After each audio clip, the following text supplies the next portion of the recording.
Most people assume rediscovery is a victory. Something lost is found again.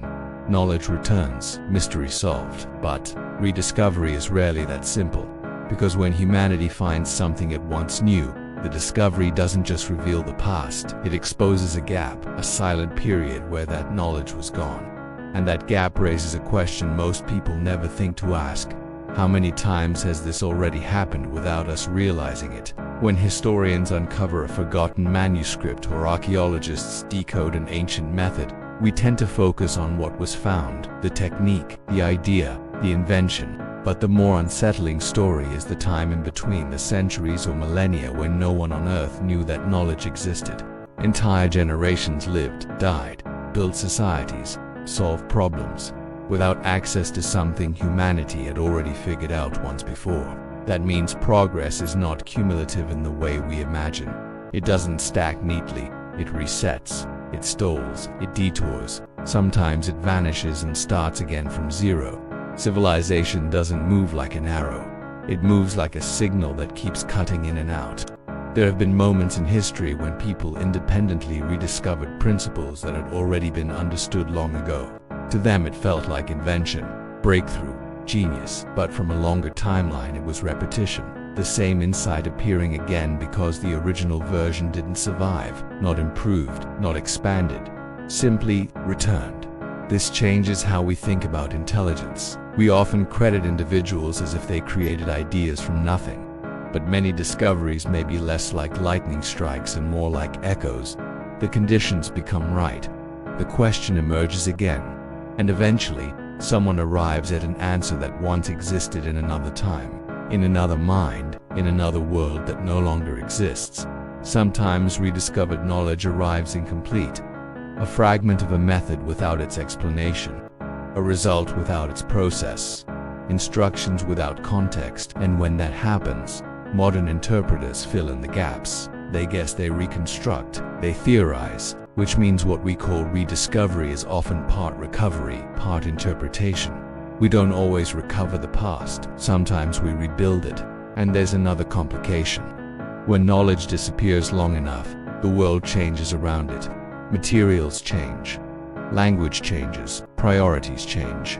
So even if a lost technique returns, it may no longer function the same way it once did. It might be less efficient, or more dangerous, or completely misunderstood. The knowledge survived. The environment it depended on did not. In some cases, people encounter evidence of lost understanding but don't recognize it for what it is.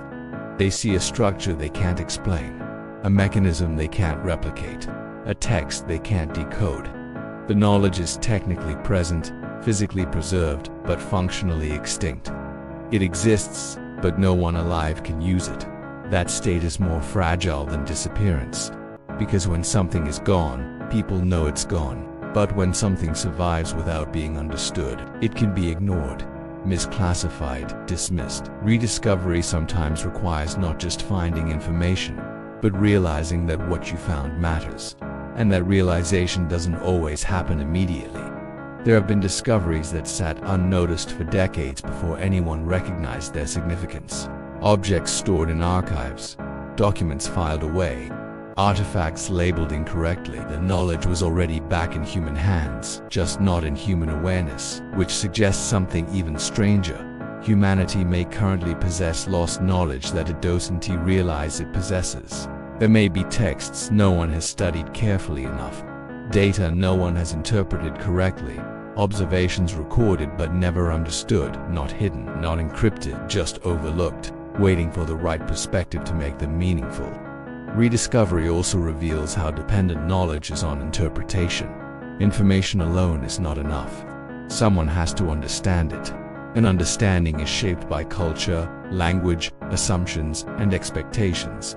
A society can look directly at evidence and still fail to recognize what it means simply because it isn't looking for it. This is why certain discoveries only happen when the time is right. Not because the evidence wasn't there before, but because no one before had the conceptual tools to see it.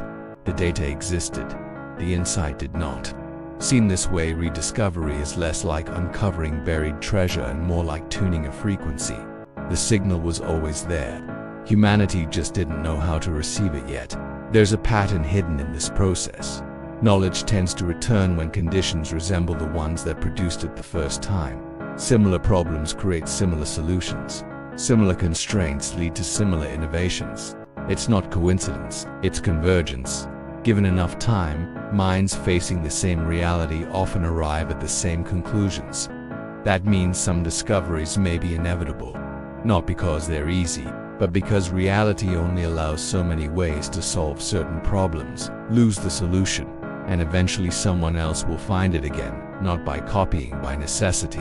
But inevitability has a dark side. If knowledge can be rediscovered, it can also be lost again. And history suggests that what returns once can disappear twice, or 10 times, or forever. We tend to treat the present as the peak of understanding, the moment when humanity finally knows more than it ever has. And in terms of total information, that's true, but total information is not the same as preserved understanding. The more knowledge exists, the harder it becomes to maintain all of it. Complexity increases faster than stability. The larger the library, the easier it is for volumes to vanish unnoticed. And most losses wouldn't be dramatic. Not a global catastrophe. Not a sudden collapse. Just small failures. A lab closes, a server shuts down. A specialist retires. A translation is never completed. One by one, pieces fade. Not enough for anyone to panic. Just enough for something to quietly disappear. Future generations might never know those pieces existed. From their perspective, there will be nothing missing, because you can't notice the absence of something you never knew was there. This is the paradox of rediscovery. When something lost returns, it proves two things at once. First, that knowledge can survive time. Second, that it can vanish completely before it does. Rediscovery is evidence not only of human brilliance, but of human forgetfulness. And if that pattern has shaped the past, it's shaping the present too. Right now, discoveries are being made that may not survive the centuries ahead. Ideas are being recorded that might never reach the future, not because they're wrong, not because they're useless, simply because continuity is never guaranteed.